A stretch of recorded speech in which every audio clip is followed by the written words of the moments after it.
नमस्कार मित्रांनो, परत एकदा आपलं खूप खूप स्वागत आहे आपल्या सर्वांच्या लाडक्या महाडीबीटी स्कॉलरशिप ऑफिशियल या चॅनलवरती। आणि आज तुमच्यासाठी एक स्पेशल आणि खास एक व्हिडिओ घेऊन आलोय। या व्हिडिओमध्ये आधार सेंटर किंवा आधार सेवा केंद्र कसं घ्यायचे आणि कुठल्या जिल्ह्यासाठी सध्या जागा निघल्यात आणि त्याची ऍप्लिकेशन प्रोसेस कशी, एलिजिबिलिटी क्रायटेरिया, त्याचबरोबर आपल्याला आधार मिळणार कधी आणि या संदर्भात याच्याशी निगडीत सर्व गोष्ट ची चर्चा आपण या व्हिडिओच्या माध्यमातून करणार आहोत। सर्वप्रथम मित्रांनो, आपण महाडीबीटी स्कॉलरशिप ऑफिशियल या चॅनलवर नवीन असाल, अद्याप चॅनलला सबस्क्राइब केलं नसेल तर तात्काळ मध्ये या चॅनलला सबस्क्राइब करा आणि बेल आयकॉनला हिट करा, यामुळे नवीन येणारा व्हिडिओ सर्वात अगोदर तुमच्यापर्यंत पोहोचेल। चला वळूयात आजच्या विषयाकडे। सर्वप्रथम पहा, मी ही एक पीडीएफ ओपन केली। याच्यामध्ये तुम्ही पाहू शकता की याच्यासाठीचा ऑनलाईन अर्ज जे आहे 24 जून 2025 पासून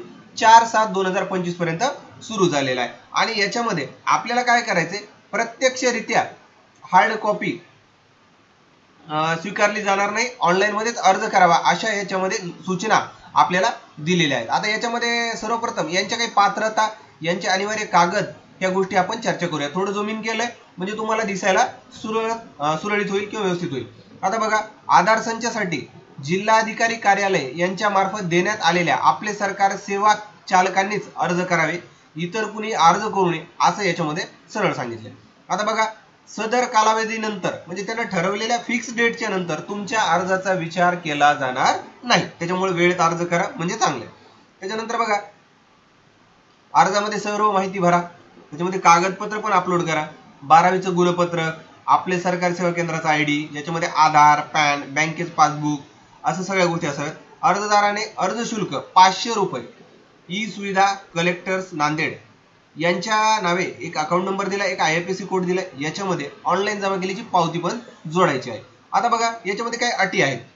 एका वेळी एकच अर्ज व्यक्ती करू शकतो, एकापेक्षा जास्त झाले दोन्ही अर्ज बाद होतील। त्याचबरोबर अर्जदार ज्या मंडळासाठी आपले सरकार सेवा केंद्र चालवत आहे त्याच मंडळामध्ये आधार सेंटर चालवू शकतो।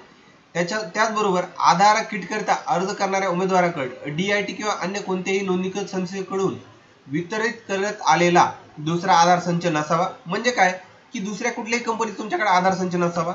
त्याचबरोबर जर तुमच्याकडे एकापेक्षा जास्त किट आढळली तर गव्हर्नमेंट तिकीट जमा करेल आणि अन्य पात्र उमेदवाराला देण्यात येईल, त्याच्यामुळे ज्याच्याकडे आहे त्यांना अर्ज करू नका। आता पुढचा नियम बघा, ज्यांना आधार किट करता अर्ज करणाऱ्या उमेदवारांना सुपरवायझरची परीक्षा जर पास केलेली असेल तर ती गरजेची, आणि नसेल तर 1 महिन्याच्या आत तुम्हाला ती परीक्षा पास करून त्याचं सर्टिफिकेट कार्यालयामध्ये जमा करायचं। आता बघा, आधार किट साठी अर्ज करणाऱ्या उमेदवारांनी UIDAIच्या सर्व नियमाचं पालन करायचे। तसंच 30 दिवसाच्या आत केंद्र चालक आणि सुपरवायझर याचे पोलीस चारित्र्य प्रमाणपत्र जमा करणं सुद्धा बंधनकारक आहे। त्याचबरोबर बघा, 8 दिवसाच्या आत राष्ट्रीयकृत बँकेचा 25,000चा DD सुद्धा जमा करणं गरजेचं आहे। आणि 30 दिवसामध्ये परफॉर्मन्स बँक गॅरंटी म्हणून 50,000चा महाआयटी आणि केंद्र चालक यांच्या करारात अनिवार्य आहे। त्याचबरोबर आधार केंद्राने नेमून दिलेल्या शासकीय ठिकाणीच कार्य करायचं आहे। आधार केंद्र चालकाने शासकीय कार्यालयात आधार केंद्र चालवितील त्या कार्यालयाकडून ना हरकत प्रमाणपत्र सुद्धा घ्यायचे।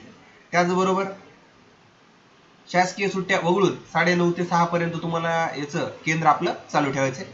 आधार केंद्र एकदा वितरित केलेले आधार केंद्र कोणत्याही परिस्थितीत इतर कोणत्या नावावर हस्तांतरित होणार नाही आणि पत्ता सुद्धा बदलता येणार नाही। आता बघा, प्रत्येक आधार केंद्रावर ऑडिओ इनेबल CCTV बसवणं गरजेचं आहे। सर्व केंद्रामध्ये डिजिटल पेमेंटचा वापर करणं सुद्धा गरजेचं आहे। केंद्रावर रेट चार्ट, आवश्यक कागदपत्राची यादी, 1947चा हेल्प डेस्क क्रमांक, दर्शनी म्हणजे जिथे लक्षात येईल लोकांच्या त्या भागात लावणं गरजेचं आहे। त्याचबरोबर आधार केंद्र चालकांनी आधार नोंदणी रजिस्टर व्यवस्थित राखणे बंधनकारक राहील। विविध शासकीय योजनांचा लाभ मिळवण्यासाठी कॅम्प नियमित स्तरावर करण्यात घ्यायला पाहिजे। आधार केंद्राबाबत काही तक्रार झाल्यास शहानिशा करून तक्रार सिद्ध झाल्यास त्यांना मंजूर करण्यात आलेले केंद्र कायमस्वरूपी बंद किंवा रद्द करून अर्जासोबत जमा केलेली अनामत 25,000 जप्त करण्यात येईल। प्राप्त अर्जापैकी कोणता अर्ज स्वीकारायचा, कोणता नाकारायचा किंवा संपूर्ण प्रक्रिया कोणतेही कारण न देता रद्द करण्याचा अधिकार हे जिल्हाधिकाऱ्याला ठरवून दिलेलं आहे. आता याच्यामध्ये या गोष्टी सगळ्या आपण वाचल्या.